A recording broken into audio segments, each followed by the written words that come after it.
Finance minister Nirmala Sitharaman ने latest economy सर्वे present किया है जो कई बड़े अचीवमेंट्स को हाईलाइट करता है। क्या ये सिर्फ नंबर्स हैं? क्या ये ग्राउंड रियलिटी को रिफ्लेक्ट करते हैं?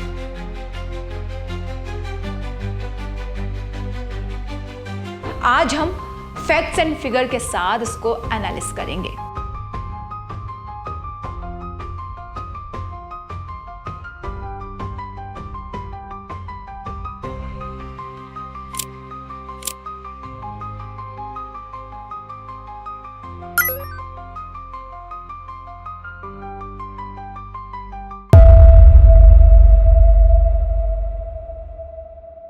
नमस्कार, welcome to my channel. I am your business idea presenter Kiran. लेकिन आज मैं आपको कोई बिजनेस आइडिया नहीं देने वाली, क्योंकि कुछ ही घंटों में हमारा 2025 का बजट पेश होने जा रहा है, जिस पर पूरे भारत की नजरें टिकी हुई है। वहीं इस बीच लेटेस्ट इकोनॉमी सर्वे को प्रेजेंट किया गया है। क्या कहा गया है इस सर्वे में, चलिए वन बाय वन इसे समझने की कोशिश करते हैं। तो सबसे पहले बात करेंगे जीडीपी ग्रोथ रेट की। सरकार का कहना है कि इंडिया में जीडीपी ग्रोथ की रेट इस साल 6.5% तक हो सकता है, जो हमें दुनिया की सबसे फास्टर ग्रोइंग इकोनॉमी में शामिल करता है। पिछले साल इंडिया का जीडीपी 3.73 ट्रिलियन डॉलर था और जल्द ही 4 ट्रिलियन डॉलर तक पहुंचने की उम्मीद है। लेकिन ग्राउंड लेवल पर छोटे बिजनेसेस की कुछ अलग ही कहानी है। कुछ सेक्टर तो बूम हो रहे हैं, लेकिन कुछ अभी भी स्ट्रगल कर रहे हैं। आप बिजनेस कर रहे हैं या फिर नौकरी, इसका असर आप पर कितना पड़ा है, कमेंट बॉक्स में कमेंट कर मुझे जरूर बताना। अब सेकंड नंबर पर बात करते हैं प्राइसिंग की। गवर्नमेंट के मुताबिक इन्फ्लेशन 5.4% तक कंट्रोल में है, जो पिछले साल के 6.1% से कम है। लेकिन फूड इन्फ्लेशन अब भी एक बड़ा मुद्दा बना हुआ है।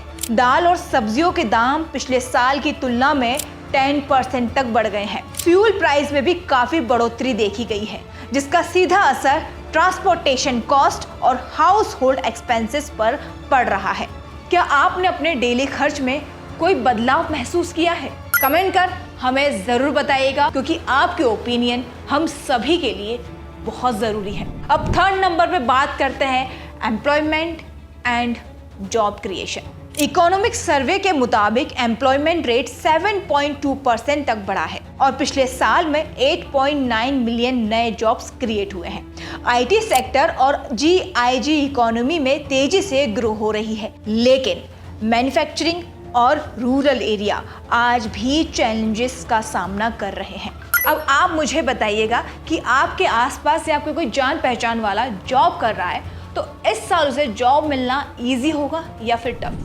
अब फोर्थ नंबर पर हम बात करते हैं FDI and business growth. Foreign direct investment इस साल 85 बिलियन डॉलर तक पहुंच गया है। टेलीकॉम, फिनटेक और इंफ्रास्ट्रक्चर सेक्टर में नए इन्वेस्टर आ रहे हैं। स्टार्टअप इकोसिस्टम भी तेजी से ग्रो कर रहा है। 15 बिलियन डॉलर की फंडिंग के साथ इंडिया वर्ल्ड का थर्ड लार्जेस्ट स्टार्टअप हब बन चुका है। लेकिन क्या ये इन्वेस्टमेंट आपके आसपास भी दिख रहा है? क्या वाकई में नया बिजनेस या नई अपॉर्चुनिटी क्रिएट हो रही है? कमेंट बॉक्स में कमेंट कर हमें जरूर बताएं और अपने ओपिनियन हमारे साथ जरूर शेयर करें। अब आगे फिफ्थ नंबर पर हम बात करेंगे इंफ्रास्ट्रक्चर डेवलपमेंट पर। इंफ्रास्ट्रक्चर डेवलपमेंट पर सरकार ने 10.5 ट्रिलियन एलोकेट किया है। इस साल 4000 तक नए नेशनल हाईवे बने हैं और 100 नए एयरपोर्ट कंस्ट्रक्शन में है। स्मार्ट सिटी प्रोजेक्ट भी तेजी से बढ़ रहा है, लेकिन अब भी कई सारे एरियाज ऐसे हैं जो अपनी एक बेसिक फैसिलिटी के लिए तरस रहे हैं। क्या आपको अपने गांव या शहर में कहीं सुधार देखने को मिला है? क्या आप इस बढ़ते भारत की डेवलपमेंट देख पा रहे हैं? कमेंट बॉक्स में कमेंट कर मुझे जरूर बताएं। अब 6 नंबर पे बात करते हैं एग्रीकल्चर की। हमेशा से ही किसानों को भारत में एक अलग प्राथमिकता दी गई है, तो इस बार के सर्वे में एग्रीकल्चर के लिए क्या कहा गया है, एक बार उस पर भी नजर डालते हैं। एग्रीकल्चर अब भी भारत की इकोनॉमी का बैकबोन है। ये सेक्टर 4.1% से ग्रो हो रहा है और 3 लाख फार्मर्स की वेलफेयर स्कीम के लिए एलोकेट किया गया है। पीएम किसान योजना के तहत एलिजिबल फार्मर को 6,000 मिल रहे हैं और इरिगेशन प्रोजेक्ट भी एक्सपेंड हो रहा है। फिर वही सवाल यही, क्या सरकार द्वारा ये योजनाएं और इस तरह की मदद क्या ग्राउंड लेवल तक पहुंच पा रही है? फार्मर्स अब भी लोन के लिए तरस रहे हैं। क्या उन्हें वो सारी फैसिलिटी मिल पा रही है जो सरकार अपनी योजनाओं में बता रही है? और अपने आसपास आप क्या देख रहे हैं? क्या किसानों को वाकई में इतना सपोर्ट मिल रहा है? आपको क्या फील हो रहा है? हर एक चीज़ जो भी आप सरकार से कहना चाहते हैं वो कमेंट बॉक्स में आप हमारे साथ शेयर कर सकते हैं। पता नहीं कब आपकी बात किस वक्त कौन सुने। ये थी सरकार की रिपोर्ट।